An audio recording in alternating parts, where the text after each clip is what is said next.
Bab 1371. Perkataan Amadi membuat Selena dan yang lainnya merasa sedikit malu. Namun, tidak ada satupun dari mereka yang membantahnya. Jelas, jauh di lubuk hati, mereka tidak keberatan dengan gelar itu. Sementara itu, David memilih untuk mengabaikannya. Semakin Anda mencoba menjelaskan hal semacam ini, semakin rumit jadinya. Oleh karena itu, ia memilih untuk mengabaikannya saja. Namun, ada satu orang yang memiliki ide berbeda. Itu Lorraine. Pada awalnya, David dikenal sebagai orang nomor satu di antara generasi muda di Summerland dan mencapai kemenangan terakhir dalam masa jabatan 10 tahun. Namun, dia menolak untuk menikahinya. Hal ini membuat Lorraine merasa sedikit tidak puas. Sekarang ketika melihat David telah menemukan begitu banyak wanita tetapi sebelumnya menolaknya, dia menjadi semakin marah. Bukan karena Lorraine begitu menyukai David, melainkan karena tindakan David telah mempermalukan Lorraine dan The Crumbs. Sejak kecil, kemanapun Lorraine pergi, dia selalu menjadi pusat perhatian. Lingkungan seperti itu juga membangun harga dirinya yang tinggi. Lorraine tentu saja memiliki keunikan tersendiri karena mampu menimbulkan persaingan untuk mendapatkan pewaris pertama dari dua keluarga teratas, keluarga Warner dan keluarga Zimmerman, di Summerland, dan membuat kedua murid The Crumbs terobsesi padanya. Meskipun demikian, David adalah orang pertama yang menolaknya di hadapan semua pasukan di Summerland. Lorraine masih menyimpan sedikit kebencian terhadap David di hatinya. Sayangnya, seiring berjalannya waktu, kekuatan David menjadi semakin kuat dan luar biasa, ia menjadi eksistensi yang harus dia dan sektenya jadikan panutan. Dia diam-diam menyembunyikan jejak kebencian ini di bagian terdalam hatinya dan memutuskan untuk tidak pernah menunjukkannya. Dia tidak menyangka akan berhubungan apapun dengan David lagi. Selain itu, dia juga melihat banyak wanita di sekitar David. Lorraine mengalihkan pandangannya ke sekelompok wanita di samping David. Meskipun wanita-wanita ini tidak buruk dalam segala hal dan jelas dapat dianggap sebagai wanita paling cantik di bumi, mereka masih memiliki kekurangan. Di antara mereka, hanya Selena yang bisa dibandingkan dengannya, dan keduanya bisa dianggap setara. Sedangkan yang lainnya, mereka masih jauh tertinggal. Lorraine bukanlah orang yang sombong, tetapi dia percaya diri dengan kemampuannya sendiri. Lorraine tidak mengerti, mengapa David memilih wanita-wanita ini daripada aku. Apa masalahnya? Apakah karena aku tidak sebaik mereka? Atau apakah saya memang seburuk itu? Dia tidak dapat menahan diri untuk tidak menyangkal diri. Tidak, aku harus bertanya, David ketika aku punya kesempatan. Saya harus tahu mengapa dia menolak lamaran pernikahan yang diajukan guru sejak awal dan mempermalukan saya di hadapan begitu banyak kekuatan di Summerland. Karena dia sangat enggan, mengapa repot-repot berpartisipasi dalam penunjukan 10 tahun itu. Sebagai orang yang memulai penunjukan selama 10 tahun, tujuan akhirnya adalah menemukan orang nomor satu di antara generasi muda di Summerland. Kemudian, dia akan menikahinya dan membantu sektenya melewati malapetaka. Pada akhirnya, semua usahanya diberikan kepada orang lain. Hal ini membuat Lorraine merasa sengsara. Oleh karena itu, kebencian di hatinya berkobar ketika dia memandang David. Kekuatan pikiran David begitu kuat saat ini. Jika mereka hanya beradu kekuatan pikiran, Celeste, seorang Eternal Realm Sovereign Ranker, tidak akan bisa menjadi lawannya. Sekalipun kebencian di Lorraine sirna dalam sekejap mata, David tetap menangkapnya. Dia menoleh ke arah Lorraine dan merasa penasaran. Ada yang salah dengan caranya menatapku. Apakah itu permusuhan? Bab 1372. Mengapa Lorraine menunjukkan permusuhan terhadapku? Saya tampaknya tidak memiliki hubungan yang bermusuhan dengan dia. Sejauh ini, keduanya belum berbicara lebih dari 10 kalimat satu sama lain. Terlebih lagi, Lorraine berasal dari sekte tersembunyi, The Crumbs. Hubungan antara Summerland dan The Crumbs masih sangat baik. Saat mengalokasikan sumber daya, David memberi perhatian khusus pada The Crumbs. Sekalipun keduanya bukan sahabat, mereka tidak seharusnya saling bermusuhan. Namun, kekuatan pikirannya tidak akan membuat kesalahan. David bingung. Dia tidak dapat memahami apa yang menyebabkan Lorraine bersikap bermusuhan terhadapnya. Mungkinkah cinta melahirkan kebencian? Mustahil. Mereka berdua hanya bertemu beberapa kali, dan mereka hanya berbicara kurang dari 10 kalimat satu sama lain, jadi mengapa dia bisa jatuh cinta padanya? Apakah ketertarikanku kepada wanita begitu kuat sehingga bahkan wanita seperti Lorraine, yang secantik mungkin, terpesona oleh pesonaku dan sangat tergila-gila padaku? Apakah dia mulai membenciku karena dia tidak bisa mendapatkanku? David berpikir dengan arogan dalam hatinya. Harus dikatakan bahwa dengan perkembangan sistem yang berkelanjutan dan kekuatannya yang semakin meningkat, David mulai menjadi semakin narsis. Hanya sedikit sikap permusuhan yang tak sengaja ditunjukkan Lorraine dapat memunculkan begitu banyak pikiran imajinatif dalam kepalanya. Namun, David mengabaikan Lorraine. Sebaliknya, dia berkata kepada Amadi, "Amadi, maksudmu selama aku bergabung dengan Star Mansion, aku bisa bebas masuk dan keluar dari Sekte Iridescent?" Tidak juga. Sekte Iridescent terdiri dari wanita semua, jadi meskipun Star Mansion dan Sekte Iridescent bersahabat, kita tetap tidak bisa masuk dan keluar dengan bebas. Namun, selama kamu memiliki Star Order dari Star Mansion, kamu masih bisa masuk dan keluar sesering mungkin, jawab Amadi. Apa bedanya masuk dan keluar dengan bebas dan sering? Tanya David penasaran. Dia merasa bahwa kedua situasi itu identik. Ada perbedaan. Masuk dan keluar dengan bebas berarti Anda tidak dibatasi oleh Sekte Iridescent. Masuk dan keluar dengan sering berarti akan tetap ada beberapa batasan. Apa saja batasannya? Nanti kita bicarakan situasi spesifiknya. Masih terlalu dini untuk memberitahumu. Pokoknya, kamu hanya perlu tahu bahwa Star Mansion dan Sekte Iridescent saling terkait erat. Hanya dengan bergabung dengan kami, kamu bisa sering mengunjungi kekasihmu. Kalau tidak, akan sangat sulit bagi pasukan untuk memasuki Sekte Iridescent. Celeste, benarkah begitu? David menatap Celeste. Benar, hanya dengan bergabung dengan Star Mansion, kamu bisa menjaga hubungan dekat dengan Sekte Iridescent. Kamu bisa masuk ke Sekte Iridescent dari waktu ke waktu, dan kamu juga bisa menikahi murid perempuan dari Sekte Iridescent. Celeste mengangguk dan menjawab. Sekte Iridescent dan Star Mansion memang merupakan teman keluarga, dan hubungan mereka sudah terjalin sejak 10.000 tahun yang lalu.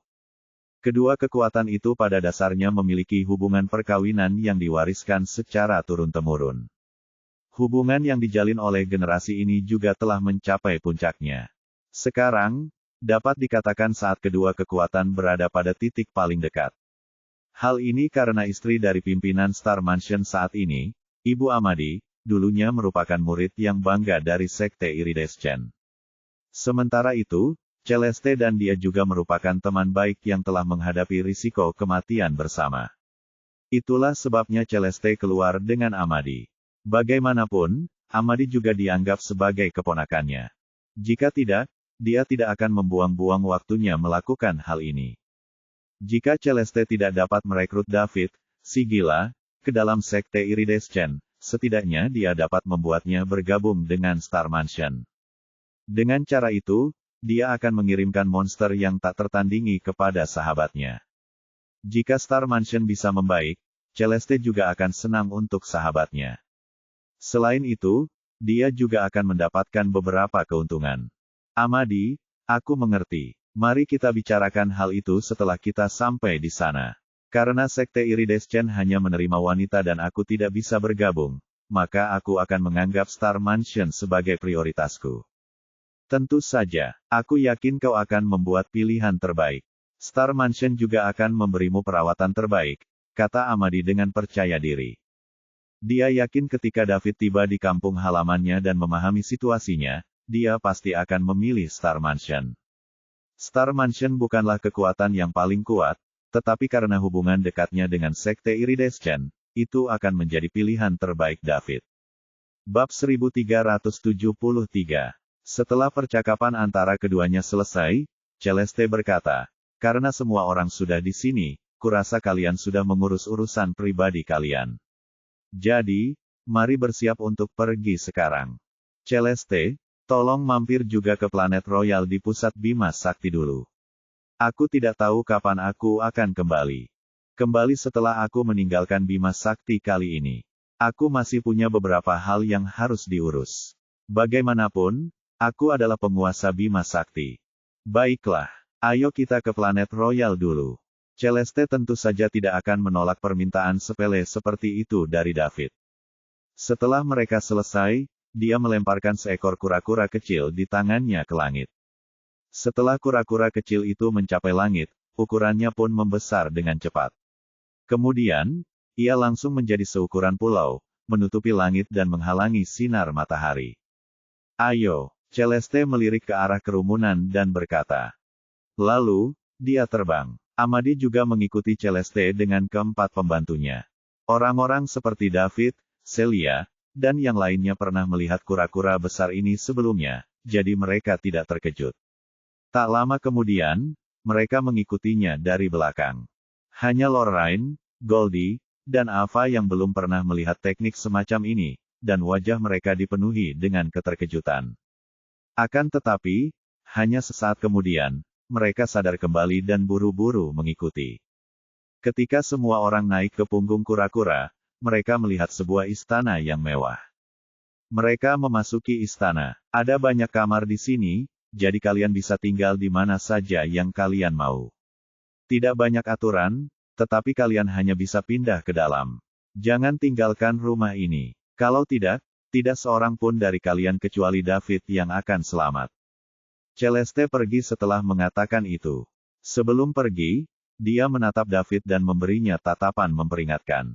Jelas, dia memberitahu David agar tidak melakukan hal bodoh, kalau tidak dia akan melemparkannya ke laut. David tahu apa yang dimaksud Celeste sehingga dia hanya bisa menoleh dan melihat ke tempat lain dengan canggung. Setelah Celeste pergi, Amadi juga bersiap pergi. Dev, aku mau istirahat. Silakan, Amadi. Istana itu mewah dan luas. Ada lebih dari cukup ruang untuk puluhan orang. Semua orang mulai mencari kamar untuk menetap. Setelah David dan yang lainnya memasuki istana yang mewah itu, kura-kura raksasa itu merangkak masuk menuju planet kerajaan. Kura-kura raksasa ini bergerak lebih cepat dari David di celah angkasa. Bagaimanapun, itu adalah bentuk transportasi utama bagi Celeste, sang penegak alam semesta. Ia harus melintasi seluruh alam semesta, jadi kecepatannya juga sangat penting. Sementara itu, David juga menemukan kamar untuk beristirahat. Tak lama kemudian, dia mendengar suara Celeste. David, kita sudah sampai di planet Royal.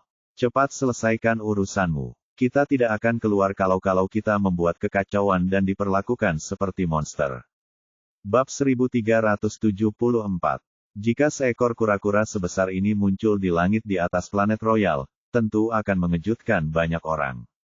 David segera berdiri. Apakah kita akan sampai di planet Royal secepatnya? Itu jauh lebih singkat daripada waktu yang saya butuhkan untuk bergegas kembali. Makhluk apakah kura-kura besar ini? Tidak hanya ukurannya dapat berubah secara bebas, tetapi kecepatannya juga mengerikan. Jika ada kesempatan di masa mendatang, ia juga ingin mendapatkan satu untuk transportasi guna menghemat kesulitannya. Daud keluar dari istana sendirian, melewati tirai tipis, dan sampai di punggung kura-kura raksasa itu. Setelah itu, ia merobek celah dan keluar. Lapisan tirai cahaya yang dilewatinya adalah penghalang yang melindungi istana. Retakan ruang angkasa itu berbahaya. Selain Eternals, hanya sebagian Eternals yang bisa bertahan di sini untuk waktu yang singkat. Sedangkan yang lainnya, begitu mereka meninggalkan perlindungan, tubuh mereka akan langsung hancur karena mereka tidak akan mampu menahan tekanan. Bahkan para petinggi Infinity Rank pun tak terkecuali. Oleh karena itu, sebelum memasuki istana, Celeste memperingatkan semua orang untuk tidak keluar dan hanya bergerak di dalam. David membuka jalan dan berjalan keluar. Benar saja, dia sudah berada di langit di atas planet Royal. Ia sedikit penasaran, bagaimana kura-kura besar itu menemukan tempat ini dengan begitu akurat. Itu adalah hal yang sangat berguna. Di masa depan, ia akan mendapatkan satu untuk digunakan sebagai transportasi. David melangkah maju, dan tubuhnya muncul di planet Royal. Pada saat ini, Nimbus dan Wilfred sedang bermain catur di dalam rumah Nimbus di istana kerajaan di planet kerajaan. Keduanya berimbang dalam permainan. Nimbus, apakah kamu mendapat inspirasi setelah melihat David menerobos alam abadi dan mengeluarkan tubuh emas abadi? Wilfred bertanya keras-keras setelah dia meletakkan bidaknya. Paman Wilfred, bagaimana denganmu? Nimbus tidak menjawab secara langsung, tetapi malah bertanya secara retoris. Saya sudah tua, dan sejujurnya, saya tidak punya ambisi untuk mencapai ini, jadi saya tidak merasakan apapun. Jika keluarga Barlowe ingin terus mengendalikan Bima Sakti, kita akan membutuhkan seorang abadi. Anda memiliki peluang terbaik sehingga Anda akan menjadi orang yang harus melakukan ini. Lebih mudah diucapkan daripada dilakukan. Paman Wilfred, mengapa kamu tidak ingin terus berkultivasi? Kenyataannya, bakatmu mungkin tidak lebih buruk dariku. Jika kamu lebih serius di awal, kamu akan sudah melangkah ke alam abadi. Jika itu terjadi, tidak akan ada banyak tekanan padaku saat ini. Setiap orang punya jalannya masing-masing. Apa gunanya mengatakan ini? Yang terpenting sekarang adalah mempertahankan status kekaisaran. Meskipun David berkata bahwa dia akan menyerahkan segalanya di Bima Sakti kepadamu, Kamar Dagang Liga Timur miliknya secara bertahap akan menjadi kekuatan yang berada di luar kendali kekaisaran. Bagaimanapun, dia adalah penguasa Bima Sakti. Aku tahu, Kamar Dagang Liga Timur didukung oleh David, sang penguasa Bima Sakti, dan kecepatan perkembangannya memang mengerikan. Banyak kekuatan berbondong-bondong ke sana dengan harapan bisa menjalin sedikit hubungan dengannya, kata Nimbus tanpa daya. Karena itu, kamu harus menerobos ke alam abadi sesegera mungkin. Karena David telah menjadi penguasa Bima Sakti, prestise yang telah dikumpulkan keluarga kita di Bima Sakti selama bertahun-tahun yang tak terhitung jumlahnya akan segera digantikan olehnya, dan tidak akan lama lagi prestise itu akan sepenuhnya menghilang. Tetapi Paman Wilfred, sungguh terlalu sulit untuk menembus alam abadi. Meskipun aku memiliki sedikit inspirasi itu samar-samar dan aku merasa tidak dapat memahaminya. Kurasa akan butuh waktu untuk menembusnya. Nimbus menggelengkan kepalanya.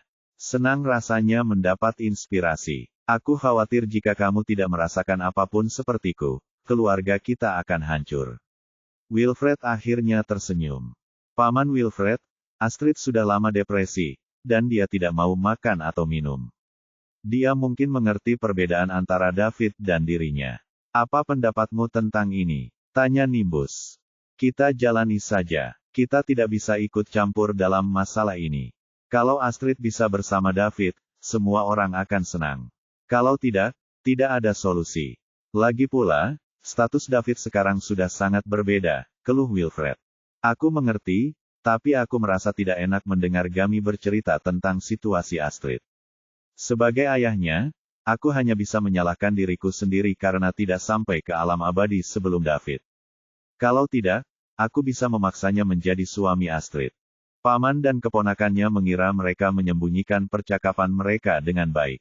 Bagaimanapun, mereka berada di istana kerajaan dan sebagian dari mereka adalah Eternals. Namun, tanpa sepengetahuan mereka, David telah mendengar semua yang mereka katakan. Bab 1375. David merasa sedikit terdiam setelah mendengar percakapan antara Nimbus dan Wilfred. Dia benar-benar tidak tertarik bersaing dengan keluarga Barlowe untuk mengendalikan Bima Sakti. Namun, dia juga tahu bahwa keluarga Barlowe masih merupakan keluarga kerajaan Bima Sakti, dan mereka telah mengendalikan Bima Sakti selama bertahun-tahun. Seseorang muncul entah dari mana dan bahkan lebih kuat dari keluarga Barlowe, jadi tentu saja mereka tidak akan menghargai ini. Kekuatan alam abadi David selalu seperti duri dalam hati keluarga Barlowe. Oleh karena itu, keluarga Barlowe membutuhkan seseorang yang bangkit, menerobos alam abadi, dan setidaknya mampu bersaing dengan David agar mereka merasa lebih tenang. David juga tidak tahu apa yang harus dilakukan dalam situasi ini.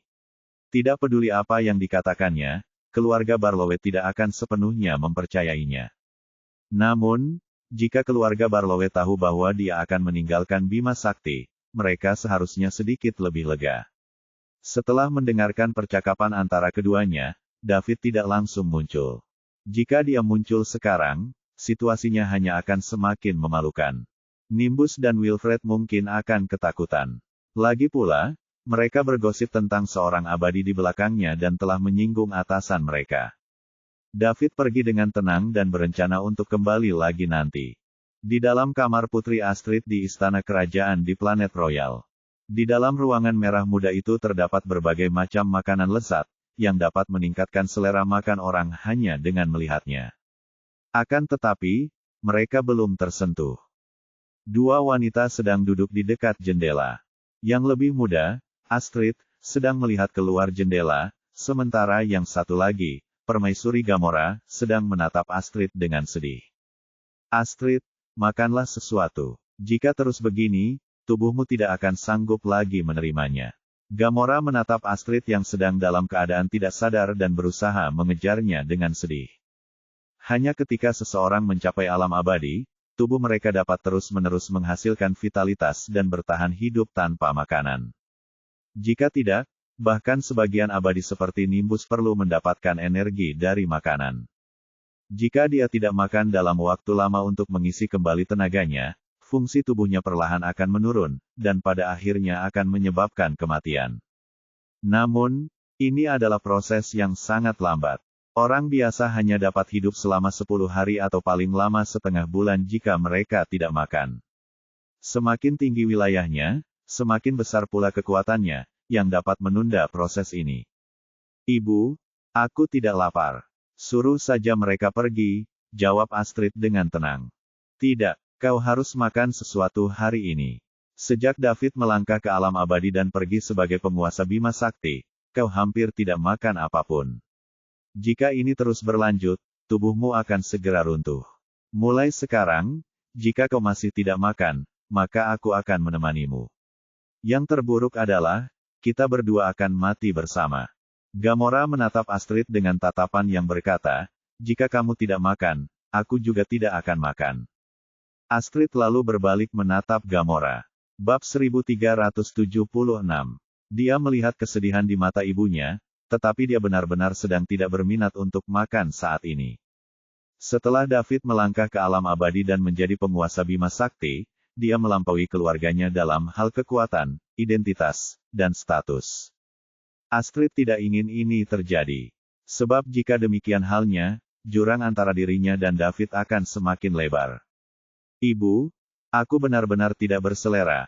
Astrid menggelengkan kepalanya dan berkata. Astrid, ada apa denganmu? David baru saja pergi untuk mengurus beberapa urusan, dan dia tidak mengatakan dia tidak akan kembali. Jika kamu tidak makan sekarang, tubuhmu akan hancur sebelum dia kembali. Ibu, sejujurnya, aku tahu ini hanya cinta bertepuk sebelah tangan. Meskipun David menyelamatkanku di awal, dia hanya memperlakukanku sebagai teman. Awalnya aku berpikir bahwa dengan statusku sebagai putri Bima Sakti, aku bisa mengubah pikiran David secara perlahan, tetapi sekarang David telah melangkah ke alam abadi, menjadi penguasa Bima Sakti, dan jauh lebih baik daripada ayah dan kakek Wilfred. Aku tidak tahu harus berbuat apa, kata Astrid, merasa tertekan. Astrid, jangan berpikiran seperti itu. Kamu harus percaya diri. Kamu adalah salah satu dari 4 peri di Bima Sakti, putri Bima Sakti. Kamu adalah yang teratas di Bima Sakti dalam segala hal. David sudah lama tidak menghubungimu. Seiring berjalannya waktu, aku yakin dia akan menyukaimu juga. Menurutmu begitu? Astrid sedikit tertarik. Yah, tentu saja. Dan mengingat betapa hebatnya David sekarang, bukankah itu membuktikan bahwa seleramu luar biasa? Siapa yang tidak ingin pria mereka menjadi pusat perhatian? Itulah yang dilakukan ayahmu. Seperti dulu dan itulah yang membuatku tertarik. Seleramu bahkan lebih baik dariku. David sangat hebat sekarang, jadi kau seharusnya senang. Melihat ketertarikan Astrid, Gamora segera menambahkan. Situasi Astrid saat ini sungguh mengkhawatirkan. Dia tidak makan atau minum. Dia selalu depresi dan tidak tertarik pada apapun. Tak seorang pun dapat membuatnya mendengarkan. Ibu, jujur saja, aku tidak ingin David menjadi begitu hebat. Aku berharap dia menjadi orang yang biasa saja agar kesempatanku untuk bersamanya menjadi lebih besar. Aku menyukainya bukan karena aku punya selera yang bagus dan bisa memprediksi prestasinya saat ini. Bahkan jika dia menjadi cacat sekarang, aku akan tetap menyukainya dan tidak akan menyerah padanya. Gamora menatap Astrid tanpa daya. Gadis ini sudah gila dan tidak ada obatnya lagi. Kuncinya adalah kekuatan dan status David saat ini. Siapa yang bisa mengendalikannya? Siapa yang berani menolak perkataannya? Selain suamiku, keluarga Barlowe tidak akan menjadi lawannya bahkan jika mereka menggabungkan seluruh kekuatan mereka. Jika David benar-benar tidak menyukai Astrid, maka hubungan ini akan menemui jalan buntu dan tidak akan ada solusi. Astrid, apapun yang kamu pikirkan, kamu harus makan sesuatu. Aku yakin David tidak ingin melihatmu seperti ini. Jika dia tahu saat dia kembali, dia tidak akan senang. Kau harus menjaga dirimu sendiri dan menunggunya kembali. Setelah itu, kau harus bekerja keras untuk mengejar kebahagiaanmu sendiri. Aku percaya, Astrid tidak lebih buruk dari orang lain. Saya mengerti, Ibu. Terima kasih. Ibu harus keluar dulu. Aku ingin sendiri sebentar. Jangan khawatir, aku akan makan nanti, kata Astrid. Tidak, aku akan makan bersamamu, tolak Gamora. Ibu, bisakah ibu meninggalkanku sendiri sebentar? Pinta Astrid. Gamora ingin menolak, tetapi ketika dia melihat mata Astrid yang memohon, dia mendesah dalam hatinya dan berkata, "Oh, baiklah, aku akan keluar dulu, tapi kamu harus makan sesuatu nanti." "Ya, aku mengerti, Ibu," jawab Astrid. Gamora berdiri dan meninggalkan kamar Astrid dengan perlahan. Setelah dia pergi, Astrid tidak makan apapun. Sebaliknya, dia berbalik dan terus melihat keluar jendela dengan bertanya. Dia bertanya, "David, di mana kamu sekarang? Kapan kamu akan kembali? Atau kamu tidak akan pernah kembali? Tahukah kamu ada seseorang di sini yang sangat merindukanmu sehingga dia tidak bisa makan atau tidur? Aku tahu kamu hanya memperlakukanku sebagai teman, tetapi apa pilihan yang kumiliki? Setiap kali aku menutup mata, aku melihatmu di kepalaku. Kamu adalah pria pertama yang pernah kusukai dalam hidup ini dan kamu akan menjadi yang terakhir. Aku janji." Bab 1377. Pada saat ini, sebuah suara tiba-tiba terdengar di kamar Astrid. Yang mulia, mengapa Anda melakukan ini?" kata David tak berdaya. Awalnya, dia langsung pergi ke Nimbus untuk memberitahunya bahwa dia akan meninggalkan Bima Sakti. Tanpa diduga, dia mendengar Nimbus dan Wilfred berbicara tentangnya. Untuk menghindari rasa malu, David tidak punya pilihan selain mundur terlebih dahulu dan menunggu beberapa saat sebelum pergi. Lalu, dia datang ke kamar Astrid. Hasilnya, dia mendengar percakapan antara ibu dan anak perempuan itu. David sebenarnya ingin pergi dulu dan mencari Mia. Akan tetapi, setelah mendengar kata-kata terakhir Astrid dalam hati, dia mengalah. Inilah kelemahannya. Justru karena kekurangannya itulah, banyak sekali wanita yang mengelilinginya. David berpikir untuk berubah. Namun, seperti kata pepatah, bisakah macan tutul mengubah belangnya? Tidak mudah untuk mengubah karakter seseorang.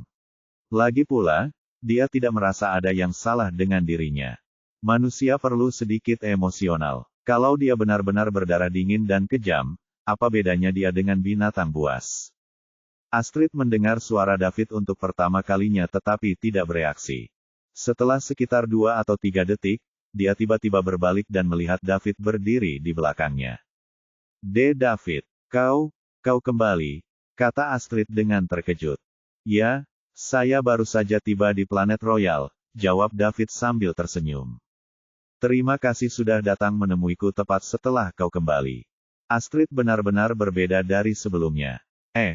David tidak tahu harus berkata apa. Kalau saja dia tidak mendengar apa yang dikatakan Astrid tadi, dia masih bisa menghadapinya secara normal.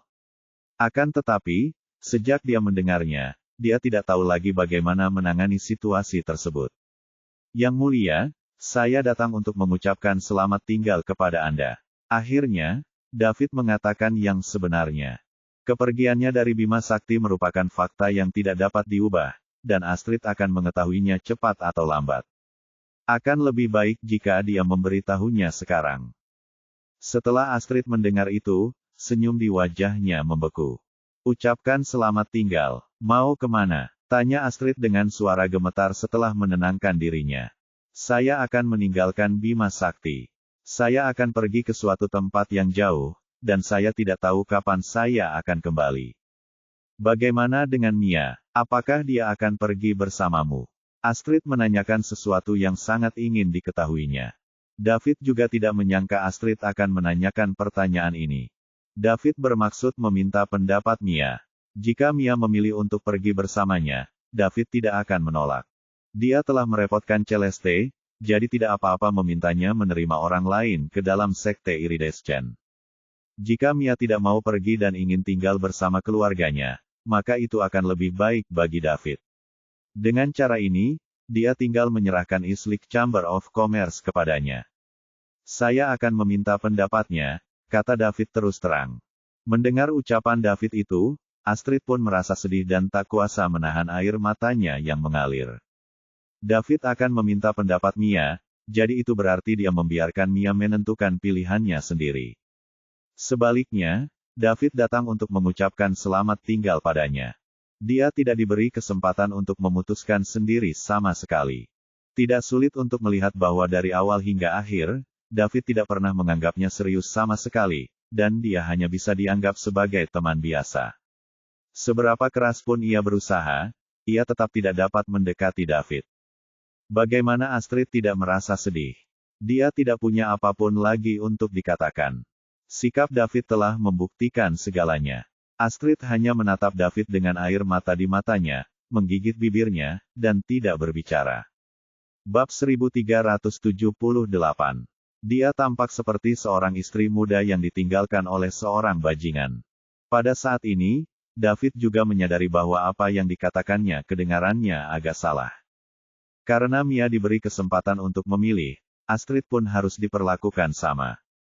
Pasti sangat menyakitkan untuk mendapatkan perawatan yang berbeda. Lalu David memikirkan apa yang baru saja dikatakan Astrid pada dirinya sendiri. Apa yang kulakukan sampai-sampai terjadi seperti ini? Aku membuat begitu banyak wanita cantik merindukanku, sampai-sampai mereka tidak bisa makan dan minum. Sepertinya saya harus benar-benar mengubah nama sistemnya. Saya harus berhenti menyebutnya sebagai sistem yang super mewah.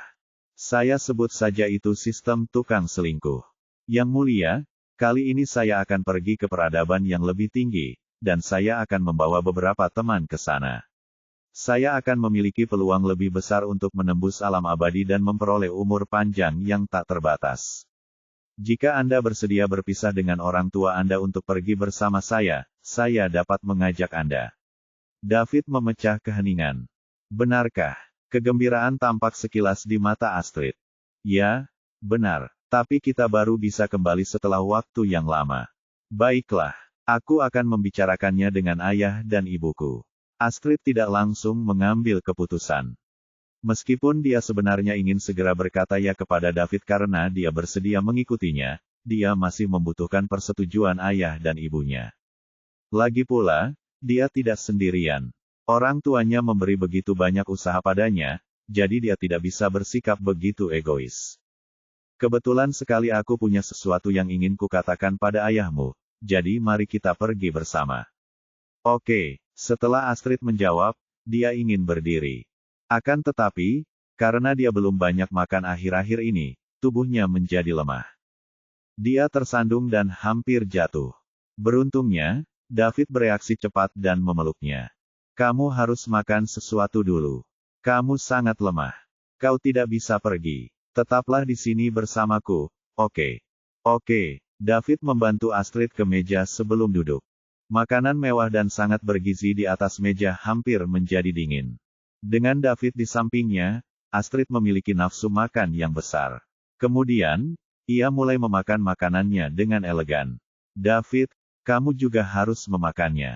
David telah mencapai alam abadi, jadi dia tidak akan merasa lapar baik dia makan atau tidak. Namun, setelah makan selama bertahun-tahun, sulit untuk berhenti begitu cepat sehingga ia mulai melahap makanan di meja. Dia jauh lebih kasar dari Astrid. Ini adalah kebiasaan yang sudah ia kembangkan sejak kecil. Astrid memperhatikan David melahap makanannya, dan suasana hatinya tiba-tiba menjadi cerah. Oleh karena itu, dia juga mulai makan dalam suapan besar. Keduanya membereskan semua yang ada di atas meja. Setelah keduanya selesai makan, Permaisuri Gamora muncul di ruangan itu. Ia menatap meja makan yang berantakan dengan tercengang.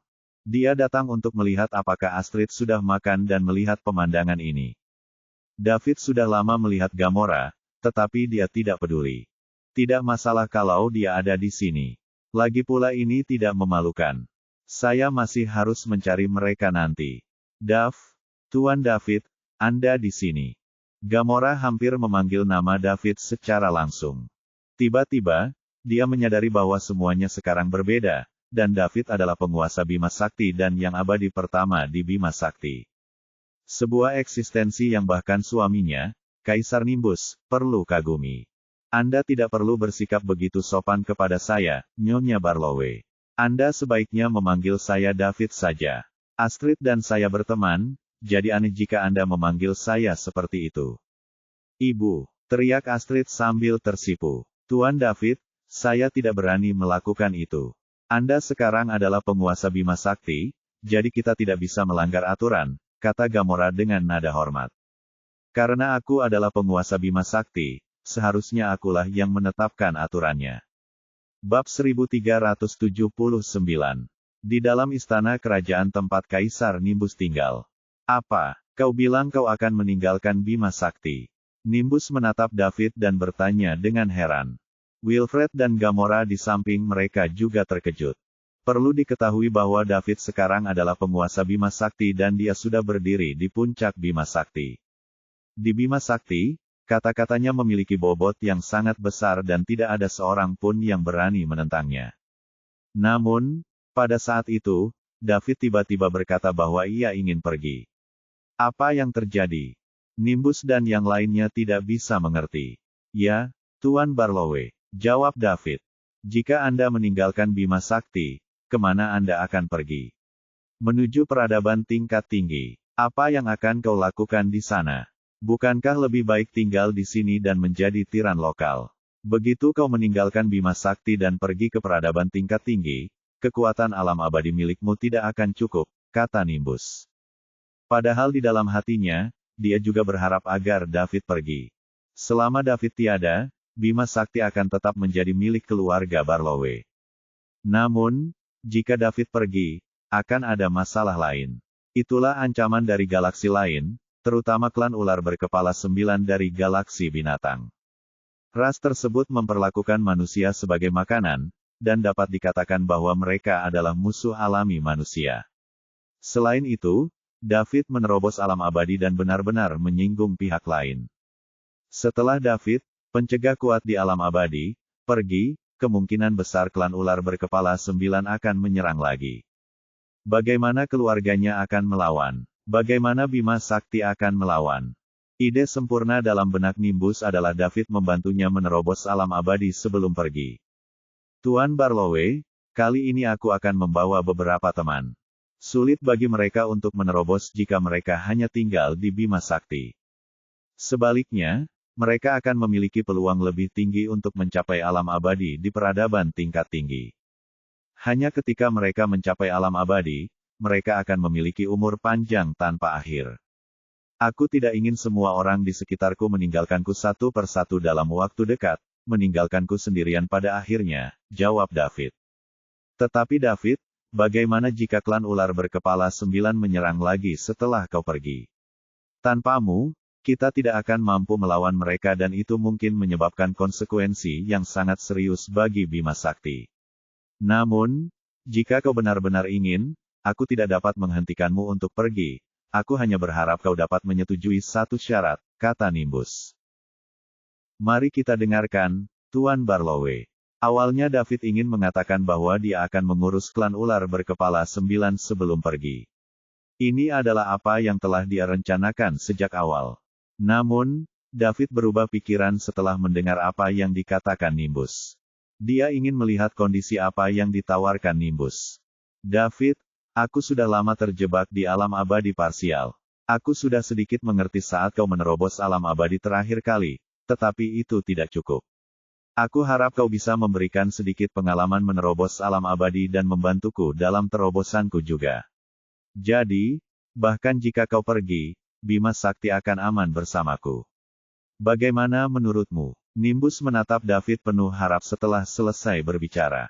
Bukan hanya dia, tapi Wilfred, Gamora, dan Astrid juga menatap David. Mata mereka penuh dengan kerinduan saat mereka menunggu jawaban David. Jika David benar-benar membantu Nimbus menerobos ke alam abadi, itu akan sempurna. Akan tetapi, semua orang tahu bahwa seseorang tidak boleh mewariskan pengetahuan semacam ini secara sembarangan kecuali mereka adalah ayah dan anak atau guru dan murid, atau mungkin anggota keluarga yang sangat dekat. Jika tidak, tak seorang pun akan melewatkan pengalaman berharga seperti itu. Namun, David tersenyum pahit dalam hatinya karena dia benar-benar tidak tahu bagaimana membantu Nimbus dan dia tidak memiliki pengalaman apapun untuk diwariskan kepadanya. David hanya punya pengalaman dalam menghabiskan uang dan tidak seorang pun akan percaya jika dia mengatakannya dengan lantang. Segala yang dimiliki David saat ini diperolehnya melalui pengeluaran uangnya yang tiada henti. Kalau saja dia bisa membantu Nimbus menerobos menggunakan metode ini, David tidak akan pelit dalam hal itu. Bagaimanapun, Bima Sakti akan memiliki lapisan perlindungan lain seperti ini. Lebih jauh, David percaya bahwa setelah ia sampai di Star Kingdom, ia akan mendapatkan cukup poin mewah untuk segera meningkatkan kekuatannya. Bab 1380. Saat David kembali lain waktu, dia mungkin akan memandang rendah seorang abadi. Tuan Barlowe, bukannya saya tidak ingin membantu Anda. Saya juga berharap Bima Sakti dapat memiliki eternal tambahan yang dapat memberikan lapisan perlindungan ekstra, tetapi saya mungkin tidak punya cukup waktu karena saya harus segera pergi. David menggelengkan kepalanya dan berkata. Ia tidak mengatakan bahwa ia tidak dapat membantu, tetapi sebaliknya ia mengatakan bahwa ia tidak mempunyai cukup waktu karena ia tahu bahwa sekalipun ia memberitahu mereka, tidak akan ada seorang pun yang mempercayainya. Perkataan David mengecewakan Nimbus dan yang lainnya. Memang, dia masih tidak mau membantu keluarga Barlowe. Tetapi kalau dipikir-pikir, jika ada abadi lain di Bima Sakti, status David sebagai penguasa Bima Sakti akan terancam. Tidak seorang pun yang mau melakukan hal itu. Daud bukanlah orang suci, jadi dia tidak akan dengan sengaja menimbulkan masalah bagi dirinya sendiri. Begitu ya, maaf kalau aku gegabah. Kata Nimbus kecewa. Meskipun dia sudah menduganya, Nimbus tetap merasa kecewa ketika David mengatakannya lantang. Dia memang terinspirasi saat terakhir kali melihat David menerobos alam abadi dan mengeluarkan tubuh emas abadi. Namun, tidak cukup hanya mengandalkan ini untuk menerobos alam abadi. Nimbus membutuhkan lebih banyak bantuan untuk melewati rintangan besar ini. Dia mengira David akan setuju untuk membantunya demi keselamatan Bima Sakti karena dia akan segera pergi.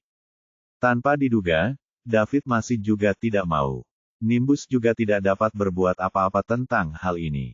Kalau dipikir dari sudut pandang lain, dia juga tidak akan menolong David kalau dia sampai di alam abadi sebelum David.